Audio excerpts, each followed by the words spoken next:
Untuk sesi yang kedua akan disampaikan oleh Ibu Cicilia Nina, dan pada kesempatan hari ini Bu Nina akan membawakan materi tentang seberapa pentingnya pengelolaan keuangan, terutama untuk teman-teman generasi milenial dan generasi Z. Dan untuk itu teman-teman semuanya, langsung saja kita sambut dengan sangat luar biasa Ibu Cicilia Nina.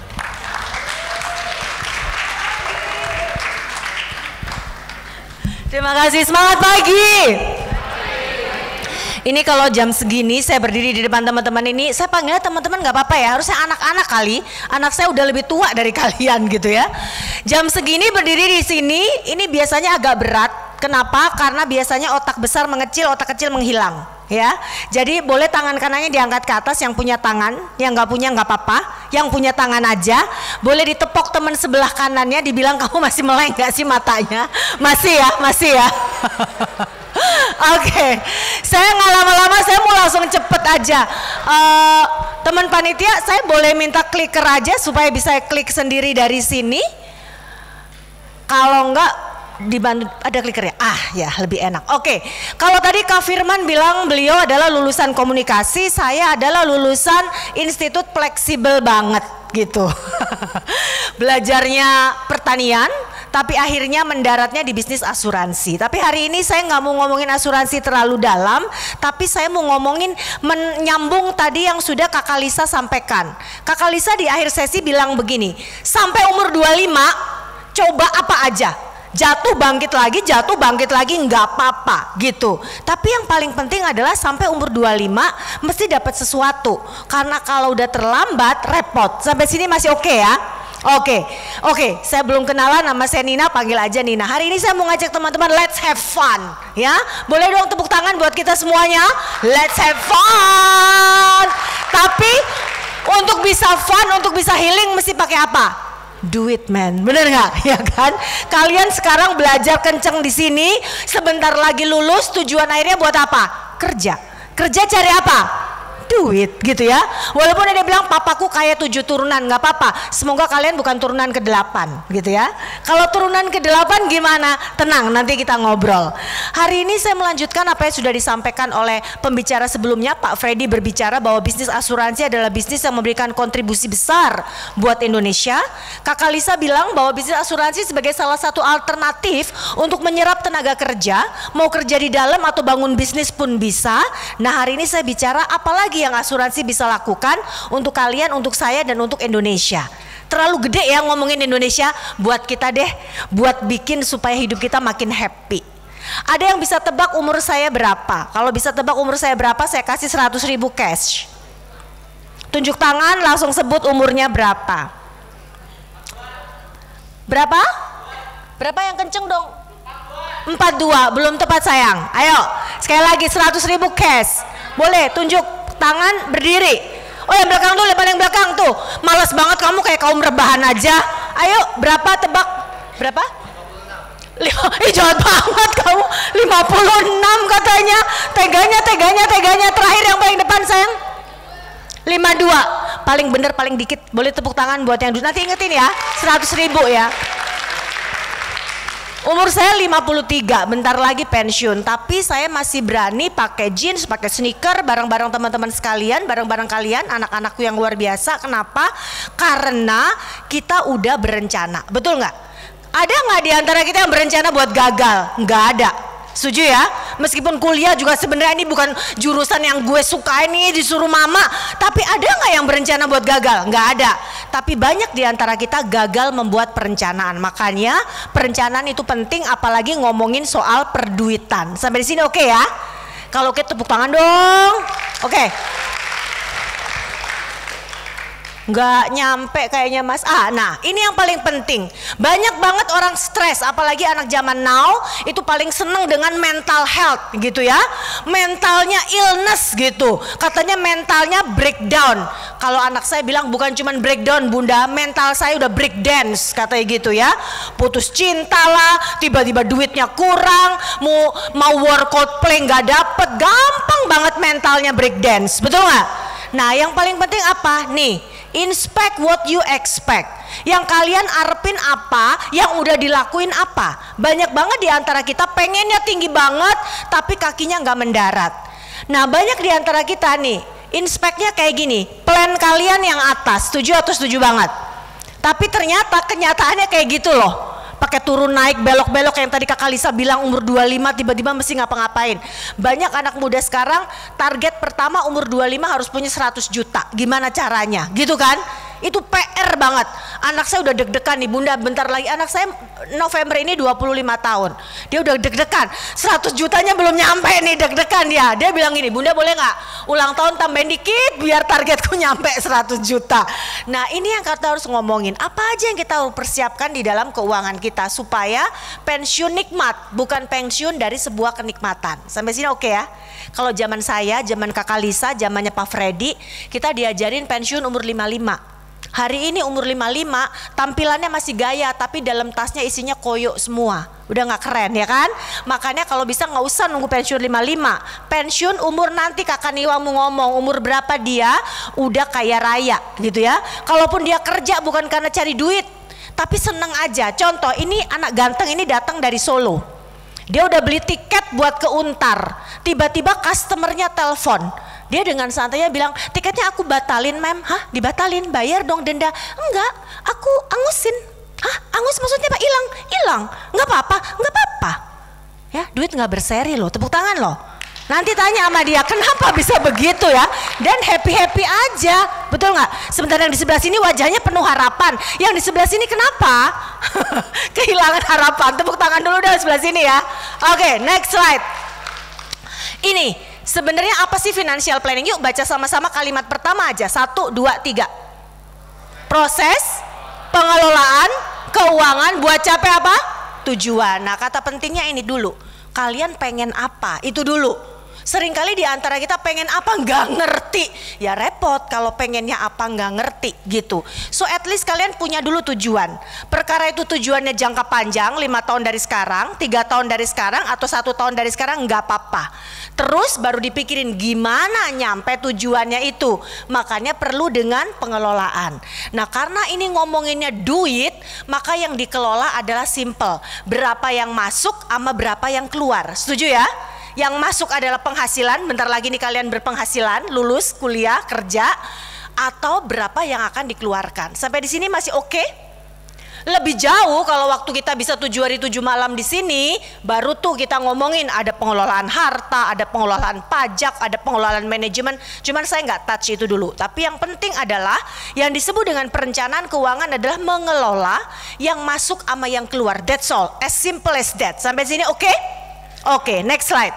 Nah setelah ini kata kuncinya adalah ini supaya financial planningnya jadi fun. Yang pertama adalah goalnya jelas. Jangan sebentar pengen Coldplay, sebentar pengen Hone, sebentar pengen cuma nonton Java Jazz. Tentuin yang benar gitu. Kunci mati gitu. Kalau udah mau Coldplay deh kejar. Sampai Singapura buka lagi kan. Sampai hari keberapa tuh akan dibuka lagi. Luar biasa. Hari ke-6 ya. Saking itu yang bikin harga mahal. Kemarin belum lama hari Sabtu kemarin saya baru balik dari Paris. Heran banget itu kenapa tiba-tiba harga brand Goyard itu jadi meledak gila-gilaan. Padahal kemarin B aja. Apa yang dilakukan oleh orang-orang di Paris sana? Dia punya counter cuma ada 2 dan dia jualan yang ngantri kayak orang gila. Dia jualan semaunya dia. Dan dia makin batesin, satu orang gak boleh beli 5 piece, 1 piece gak boleh dibeli dengan 2 kartu kredit, 1 kartu kredit hanya boleh 1 model, syaratnya banyak. Dan orang kekeh tetap ngantri. Dan siapa yang ngantri? Orang Indonesia. Luar biasa ya. Nah apa yang membuat itu harga mahal? Ini kata kuncinya adalah belajar Kotler kan. Ketika demand naik, harga naik. Betul gak? Ketika demand turun, harga juga turun. So sama, goal kalian juga sama. Goalnya dikencengin, jangan sebentar-sebentar goalnya ditawar. Ini yang repot.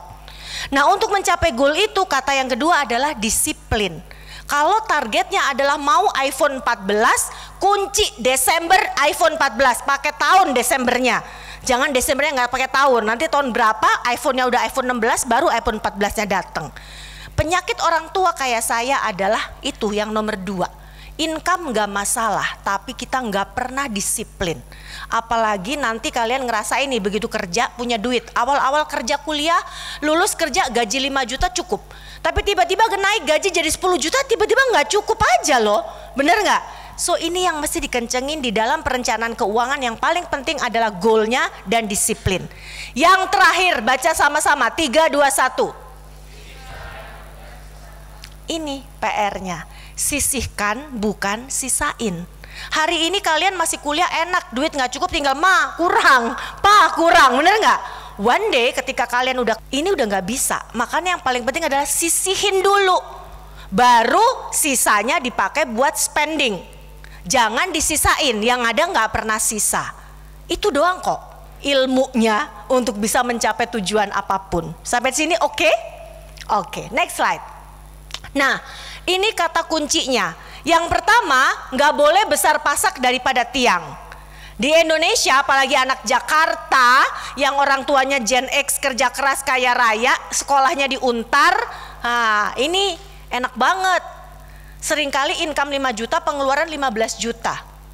Income 5 juta, tasnya LV, Balenciaga. Luar biasa ya, buat beli satu balen nggak cukup itu income 5 juta. Nah nanti ketika kalian udah berdiri di kaki kalian sendiri, ini kunci yang pertama, pemasukan nggak boleh lebih gede dari pengeluaran. Sampai sini oke? Sekarang tuh banyak kita digoda dengan pinjaman 0%. Kita digoda dengan pay letter. Ya, terus sekarang ada belanja online, lebih murah tahu belanja online. Tapi perhatiin deh, ketika Anda belanja online, pernah nggak belanjanya dikit? Belanjanya pasti banyak, jatuhnya nggak murah juga gitu. Jadi yang pertama ini ya, yang kedua mesti ada dana darurat. Ini yang tadi Kakak Lisa cerita. Ini yang kita nggak bisa take care dengan tabungan atau investasi. Tiba-tiba nggak kenapa-kenapa, tiba-tiba bye-bye. Ini kan yang ngeri, bener nggak teman-teman? Nah, dana darurat besarnya 6-12 kali. Nanti tergantung kaliannya jomblo atau udah menikah atau sudah punya anak. Itu yang membedakan berapa harus ada dana darurat. Contoh, nggak minta-minta ya. Tiba-tiba COVID kemarin 2 tahun kita dirumahin. Ini beneran terjadi di Singapura. Pemimpin orkestra kayak si ADMS, begitu kena COVID dia jadi Gojek. It's happen, beneran. Karena kan konser tiba-tiba nggak ada.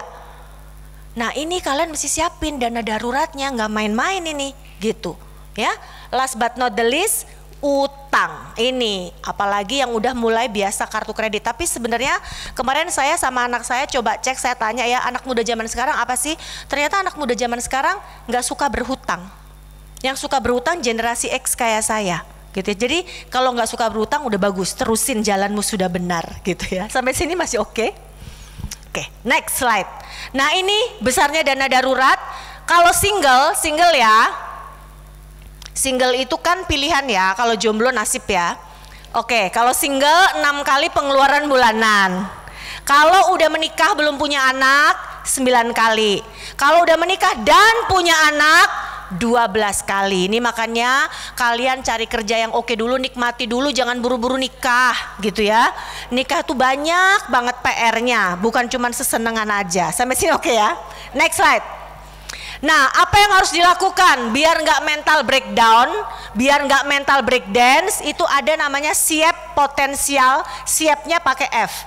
Spiritually mesti strong, intellectually mesti sound, emotionally mesti stable, physically mesti fit. Tapi yang itu saya nggak bahas. Yang saya mau tekankan di sini, finansialnya mesti harus sip. Boleh semua jempolnya sip. Apa itu financially harus sip? Kita lihat, next slide. Teman-teman, ini jenis income. Nanti kalau kalian bekerja, kalian dapat income, itu namanya active income. Jadi income yang didapat kalau kalian kerja. Kalau kalian nggak kerja, nggak dapat income. Ya, tapi ada juga yang namanya investment income. Kalian punya duit, duitnya ditaruh deposito, depositonya dapat bunga, itu income. Kalian punya duit, beli reksadana, reksadana dapat return, itu adalah income yang sifatnya adalah investment income. Ya, atau passive income, ya. Passive income adalah sewa properti, kendaraan, hak cipta. Bisa juga di dalam investment income ini misalnya kalian beli Chanel. Chanel itu tingkat peningkatan harganya lebih tinggi dari Rolex. Chanel itu bisa 12% setahun, Rolex 8% setahun. Minuman keras 17% setahun ya. Jadi ternyata banyak, tapi saya nggak ngajarin itu. Emas aja, emas aman ya. Emas itu bisa antara 8 sampai 9% setahun. Sampai sini oke? Oke, jadi buat yang cewek-cewek nih, kalau saya suggest investasinya paling enak apa? Sekarang deposito kecil banget bunganya sayang. Deposito cuma 3,5%, potong pajak 20%. Ya kan? Inflasi aja udah 5%. Saham kadang kita nggak tahan dadanya ya, sebentar naik sebentar turun. Paling enak tuh emas, dan emas beli aja perhiasan, kalau lagi bosen bisa dijual, bisa dituker, apalagi dijual di toko yang sama itu cuman dalam 1 tahun nggak kurang dari 1% turunnya. Nah ini juga hal yang bagus untuk investasi. Sampai sini oke ya. Nah sekarang saya bicara yang berikutnya, next slide. Bagaimana mengelola keuangan supaya tidak besar pasak daripada tiang? Rumusnya gampang, 4, 3, 2, 1. Yuk sama-sama. 4, 3, 2, 1. Dari income yang kalian dapat, sisihin, jangan sisain. Sisihin dulu yang 60%. 30% buat yang mau cicil motor kek, cicil rumah kek. Saya dulu nekat. Kalau nggak nekat saya juga nggak punya rumah, saya nekat nyicil gitu ya, nanti kumaha engke deh gitu, karena kalau nggak gitu saya nggak bisa, betul nggak? Dan akhirnya dapat, makanya sempet ambil tuh 30% itu buat cicil rumah, buat aset. 20%-nya buat tabungan, investasi, dan asuransi. Nanti saya kasih tahu kenapa harus ada asuransi. Jangan bilang mentang-mentang dari AAJI. Enggak, saya ceritain, jangan antipati dulu dengan asuransi ya. 10%-nya zakat atau persepuluhan, boleh, anything. Percaya nggak percaya, semakin kalian the more you give, the more you get. Banyak orang bilang nanti aja zakat kalau udah tua. Jangan, sekarang kalau perlu. Nah sisanya baru tuh buat hidup, cukup-cupin deh 40%. Kalau Anda disiplin di situ, bagus. Penyakit Anda dan saya adalah dibalik. Ambil dulu 40%-nya. Yang ada nggak pernah cukup dan nggak pernah sisa. Sampai di sini masih oke? Mumpung belum berincome, nanti mulai siapin dulu ya. Jadi ada misalkan gaji pertama S1 berapa sih di Jakarta? 5 juta, anggap 5 juta ya. Berarti begitu 5 juta, sisihin dulu 1,5 juta buat cicil motor, mungkin buat cicil 1,5 juta dapat cicil apa ya? Emas. Ya oke, 5 menit lagi. 20%-nya buat beli asuransi atau buat saving, 10%-nya buat buat sedekah, dan 40%-nya buat hidup. Saya udah dikasih kode, ngebut dikit. Yuk next slide. Nah sekarang saya bilang, kenapa sih perlu asuransi? Dalam hidup kalian mesti amanin dulu, baru nyamanin ya. Jadi amankan baru nyamankan. Aman itu apa? Cash flow mesti ada. Aman itu apa? Resiko mesti dijaga. Setelah itu dijaga baru bikin nyaman. Gimana duit 100 juta jadi 200 juta. Nyaman itu termasuk bagaimana nanti kalau tua, supaya kalau tua bisa menikmati hidup, nggak terus kerja gitu. Kalaupun kerja karena seneng aja, bukan karena cari duit gitu. Atau juga untuk distribusi kekayaan. Next slide. Nah sekarang saya baru ngomong, saving itu apa? Teman-teman pastinya udah tahu ya, saving orang Indonesia semua punya rekening kok ya. Semua punya rekening, cuman yang repot adalah saldonya belum tentu ada, rekeningnya mah ada ya. Tepuk tangan dulu dong ya. Saving bagus nggak? Bagus, karena itu adalah cash liquid, anytime bisa diambil. Tapi kelemahannya tingkat suku bunganya rendah, dan memang begitu aturannya. Kalau savingnya dibikin tinggi, Indonesia akan inflasi karena perputaran uang akan berkurang. That's why kenapa ketika ada saving suku bunga rendah, dia pasti keluarin obligasi supaya balance ekonomi di Indonesia. Belajar ekonomi makro kan ya? Oke. Yang kedua, saving aja cukup nggak? Nggak cukup. Karena saving itu duit Anda hari ini buat hari ini. Nah, Anda pengen hidup sampai jangka panjang dong, pengen sampai umur 53, 52 kayak saya, bener nggak? Maka perlu yang namanya investasi. Investasi macam-macam boleh pilih, mau obligasi boleh, saham boleh, emas boleh, properti juga boleh. Ya, nah tapi investasi itu rumusnya selalu high risk, high return, low risk, low return. Investasi adalah uang hari ini untuk hari esok. Saya ulang ya, saving uang hari ini buat hari ini. Investasi uang hari ini untuk hari esok. Saving, investment, S sama I. Baru jatuhnya apa? C. C itu jatuhnya mati. Gimana biar sip ditambahin P? Apa itu P? P adalah, next slide. P adalah asuransi. Ini next slide-nya dipercepat aja Mas, karena ini ada gambar kapal. Langsung aja ke yang gambar masker Mbak Nora. Next slide aja. Next lagi, ini saya perlu banyak waktu jelasin ini. Saya udah dikasih waktu 5 menit. Next lagi Mbak. Next. Next lagi. Nah ini, asuransi itu sebenarnya buat melindungi keluarga. Betul nggak? Banyak di antara kita ketika papa nggak ada, langsung deh keluarganya gaya hidupnya berubah. Asuransi juga bisa untuk kalau ntar kita tua. Asuransi, nah ini yang menarik, estate planning. Pernah dengar warisan nggak bisa turun kepada yang terima waris, ditahan oleh negara? Pernah dengar? Rumah gede nggak bisa dijual karena belum balik nama? Pernah dengar? Nah, asuransi menyelesaikan masalah estate. Ya, karena asuransi kalau kalian papa mama punya asuransi dan ahli warisnya kalian, kenapa dengan papa mama itu langsung datang. Makanya PR pulang dari sini tanyain ke papa mama, "Pak, udah beli asuransi belum buat gue?" Tanyain. Kalau belum hubungi Aksa atau Aksa Mandiri, ya. Atau apa Pak? BCA atau Mega Life atau 61 asuransi yang lain tadi, ya. Jadi PR pertama apa? Tanya papa mama dulu, jangan nanya, "Pak, mobilnya mana? Pak, rumahnya mana?" Tar dulu, tanya dulu asuransi yang atas nama saya ada nggak Pak, gitu ya. Oke, next slide. Ini yang paling penting, asuransi itu apa? Di buku ada. Asuransi tadi Kakak Lisa juga udah bilang, asuransi adalah proses mentransfer. Resiko nggak bisa diterima, nggak bisa ditolak, nggak bisa dihindarkan. Gimana caranya? Dialihkan. Di dalam asuransi tradisional konsepnya adalah risk transferring. Tetapi asuransi juga ada asuransi syariah. Di dalam asuransi syariah konsepnya adalah risk sharing, bagi hasil. Ya, itu ada. Jadi asuransi aman. Kalau kalian ini dalam hidup pasti perlu asuransi nggak? Perlu. Karena dalam hidup kita pasti tua, pasti bisa sakit, pasti mati. Either asuransinya dibayar oleh perusahaan asuransi atau kalian bayar sendiri. Itu yang pertama. Yang kedua, konsep asuransi adalah atas dasar niat baik. Ya, jadi nggak boleh pura-pura udah sakit jantung, bilangnya belum sakit jantung. Jangan salah, kenapa saya jelaskan ini? Karena sekarang banyak terjadi kejahatan asuransi. Orangnya udah mati, KTP-nya masih ada, dibeliin asuransi padahal orangnya udah mati.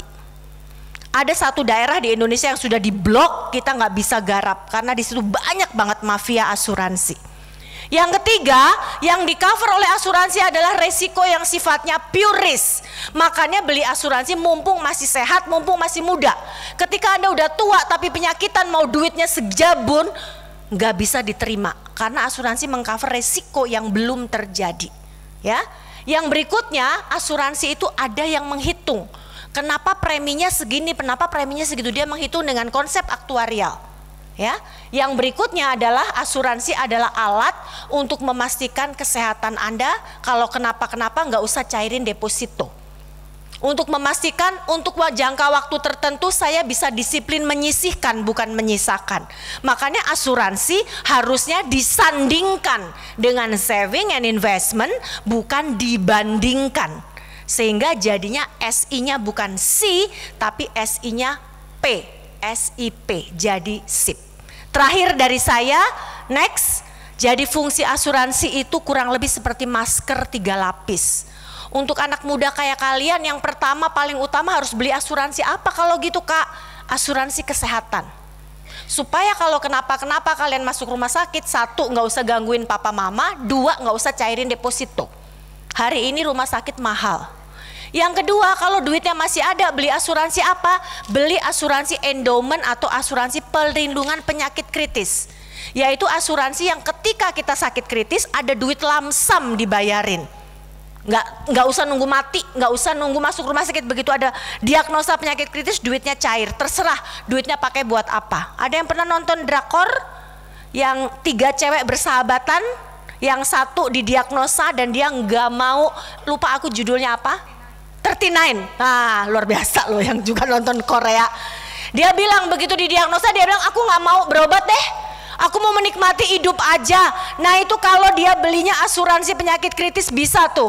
Begitu dokter diagnosa sakit kritis, dia dapat sejumlah uang, terserah duitnya mau buat pengobatan alternatif boleh, mau buat happy-happy nggak apa-apa, ya. Atau Anda beli asuransi endowment. Asuransi endowment itu bentuknya macam-macam, yang kayak deposito pun ada, yang duitnya dibalikin kalau nggak ada klaim juga ada. Last but not the least, kita pasti meninggal dunia. Ketika kita meninggal dunia, kembali ke pangkuan yang maha kuasa. Saya nggak ngerti di pangku atau enggak sama yang maha kuasa, tapi yang pasti keluarga yang ditinggalin gimana ini, ya kan? Makanya beli asuransi untuk warisan. Asuransi untuk warisan itu satu, duit kecil ngasih uang besar. Contoh, orang cuma bisa menyisihkan 300.000 per bulan, pengen ngasih warisan keluarganya 300 juta. Dia harus nyisihin berapa bulan? 1000 bulan tahu, kayak malam Lailatul Qadar loh. Belum tentu nyampe, ya kan? Tapi kalau belinya asuransi, mau baru mengiur 300.000, kalau udah meninggal dunia si 300 jutanya datang.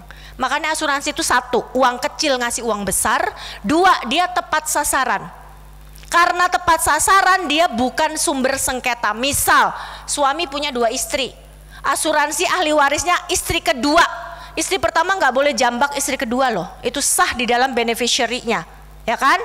Yang ketiga, dia tepat sasaran, makanya bukan sumber sengketa. Jadi mau ninggalin mata air tetap mata air, nggak jadi air mata.